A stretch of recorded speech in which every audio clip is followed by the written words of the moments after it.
John, why do you believe her? Why do you let her treat me this way? I'm your wife, after all. John covered his ears with his hands. After a while he said, Emily, I beg you, this is just impossible. She's still a child. Don't take her words seriously. The child? She's almost 18. What kind of child is she? Emily, a young woman, shuddered and immediately burst into tears. Why are you shouting at me? She's shouting at me, and I don't have the right to respond? Now you're shouting at me too. If you don't need me, just say so. John rushed to his young wife. Honey, please forgive me. It's been a really tough week. I came home wanting to relax, and then there's your argument. So you call this an argument? You're maid and you call this an argument? Mary isn't a maid, she's a housekeeper. I asked you to remember that. The young wife started crying again. John felt a pang of guilt. Emily, please don't cry. Do you want me to talk to Ashley? I do. You need to talk to her. She just doesn't understand me and is always snapping back. But I'll talk to her today. I sent you some money. Go shopping. Take your mind off things. Emily immediately wrapped her arms around his neck and looked into his eyes. You're the best. Yes, for such words, he was ready to have daily conversations with his daughter. Ashley came home at 9 p.m. Hi, Dad. John looked at her sternly. Hello, Ashley. Why so formal? We need to talk. Dad, if it's about your wife, don't bother. I try to avoid her. She's always picking on me. I don't know what I did to upset her. Maybe it's because I tell the truth about her. John stood up and paced the room. Ashley, I want you to stop talking about Emily so disrespectfully. She is my wife, right? Dad, she's your wife, not mine. I didn't say a word when you decided to marry her, even though she's only 5 years older than me. Don't interfere, Dad. What are you saying? She's nobody, absolutely nobody. Someone who couldn't even finish 11th grade because she's as dumb as a rock. She wakes up and goes to sleep with just one word in her head. Know what it is? Money. Ashley, stop it right now. Emily told me that you're the one who's rude and disrespectful to her. Dad, I'm a bit confused here. Who do you believe, me or Emily? John was at a loss. He knew his wife might be exaggerating, but he needed to somehow rein in Ashley. He knew how stubborn and justice-seeking his daughter was. Emily is my wife. I have no reason not to believe her. Right? And you believe she married you for love, not for money? John exploded. Okay, that's enough. He felt guilty in front of Emily for his behavior. She frowned. Ashley had been playing in a band for several years. She had gathered the guys herself, promoted herself, and prepared. And Ashley was incredibly proud of them. No, Dad, you won't do that. John slammed his fist on the table. You know, VS said, tears flowed down his daughter's cheeks. If only your mother could see how far you've fallen. Don't you dare bring Mom into this. If she saw how you behave. Ashley ran out the door. And John loosened his tie. Who had made him mention the concert? He hadn't planned to stop her, after all. He kept his word and taught everyone around him to do the same. The next day at breakfast, John looked at his daughter. Don't you want to say anything to Emily? Emily smiled brightly at Ashley as if to say, well, have you had enough? Ashley flinched. He had given his word. Ashley looked at him in such a way that his appetite vanished. He got up from the table. I'm off to work. As soon as the door closed behind him, Emily hissed. Well, Ashley's still at it? You'll be crawling at my feet and begging for forgiveness. Don't even hope.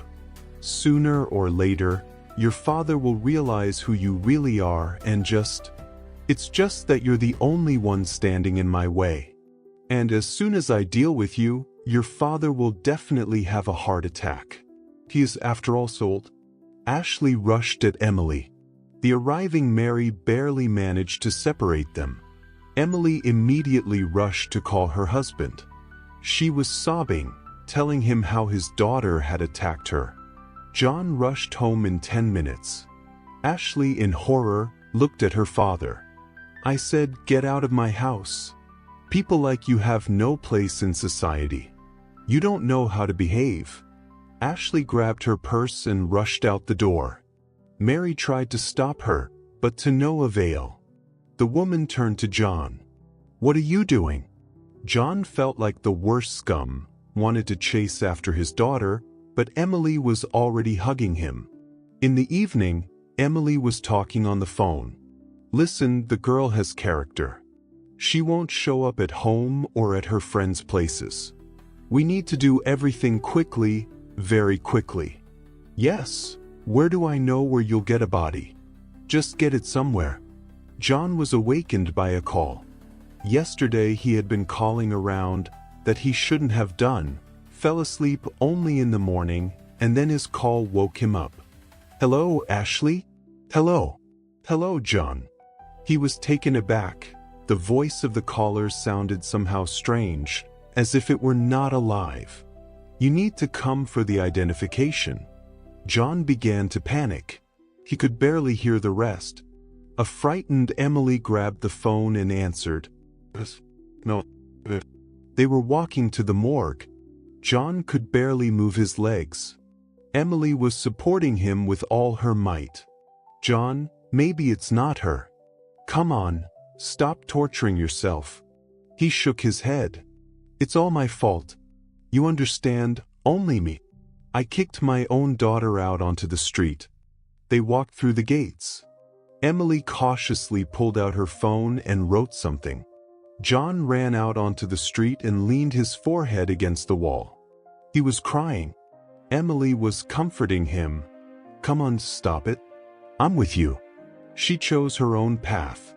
They stood there for a while, then John took a deep breath. "My girl, my beauty. All that's left is her ring." A beggar at the gate was listening intently. And when he walked past, she said in a hoarse voice, "Help me, I'll pray for your daughter." John, without looking, took out the money and threw it to her. He was about to walk on, but the beggar said to herself under her breath, "If the ring is in place, then the birthmark is visible." John stopped abruptly.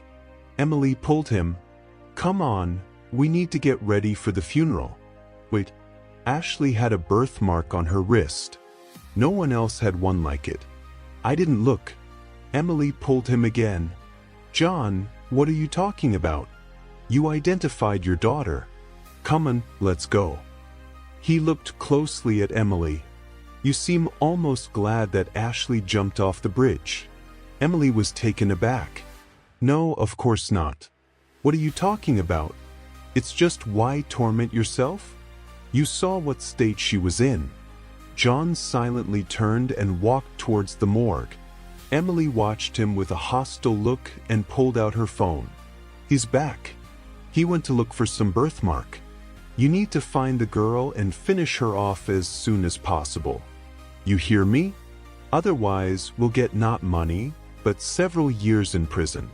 John was running back. Emily hastily hid the phone. "It's not her, you hear? Not her. My Ashley is alive. How can it not be her? But so, I just don't understand where this unfortunate one got Ashley's ring." Emily didn't have time to answer. The beggar, who had temporarily disappeared, was standing next to them again. "It came from the box. Ashley hasn't worn it for a long time because it got in the way of playing the guitar." Emily turned pale. The beggar took off her hood and turned out to be Ashley. "Dad, sorry for the show, but it was necessary for you to finally understand who is around you." John hugged his daughter. "Forgive me, Ashley, forgive me." "What are you even talking about?" "You see, Dad, when you kicked me out, we realized that Emily would start acting now. The perfect time, when I'm not around, to try to carry out her plan, which she boasted to me about so confidently. And we started following her, me and my guys from the band. In general, we will now show you a video that we shot a few minutes ago, and then we will tell you the rest. John looked dazedly at Ashley, at the other young people who surrounded them from all sides. Some guy handed him a phone. The sound on the video was excellent. John watched and listened carefully. Emily stepped back and tried to run away, but no way. The guys, even though they were quite young, were but tenacious. When the recording ended, Ashley began to speak. She told about their conversation at the table, about how Emily was always calling somewhere and consulting with someone. John reached out his hand to his wife. "Phone. I won't give it. The phone is my personal space." John, without raising his voice, repeated, "Phone." In 10 minutes, the police and John's office security service were on the spot. He handed his wife's smartphone to his head of security. The money was found very quickly.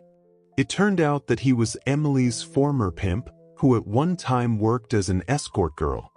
True, he was not going to connect his life with her, as she thought, but decided to hang everything on her with the money and run away. Why would he need such a wife? But the guilt was even funny to watch. John was sitting in the first row. He didn't understand all the youth music, but the music his daughter's band performed was very much to his liking. And as he saw, it was not only to his liking. The devil doesn't joke. What if they take the prize place? What if they are recognized as the winners? Unlikely. Of course, because there are so many different bands from all over the world. But Ashley sat down next to him. The results should be announced soon. John took her hand and thought that not so long ago he almost lost her. "Are you worried?" "Well, little." John smiled. "Even if you don't take the most." Ashley looked at him hopefully. "Really, Dad? You're not just saying that to calm me down?" "No, Ashley. I'm not speaking as a father, but as just a spectator. You never used to be interested in what I do. That was before. Sorry. Now everything will be different." On stage appeared the members of the jury. The hall fell silent. John suddenly remembered that as a child they used to hold their fists to make something come true. He clenched his fists, smiled, looked at his daughter. She smiled too, clenched her fists, nudged the next member of her group with her shoulder, and in a second they were all sitting with clenched fists. "And the winner of our concert competition is the band." John was the first to shout, "Hooray!" And he jumped up from his seat.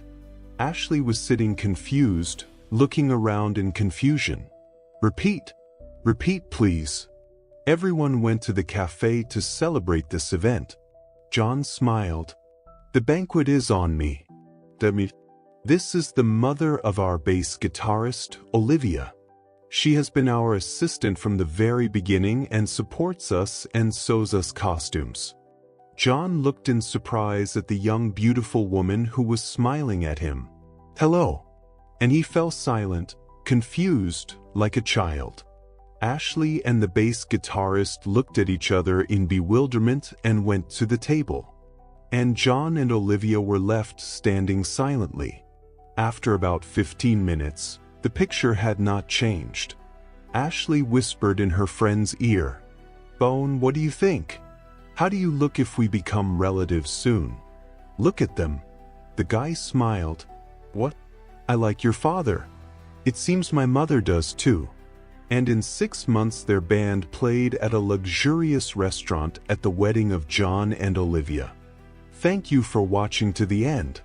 If you liked the story, I hope for your support with the thumbs up button. All the best.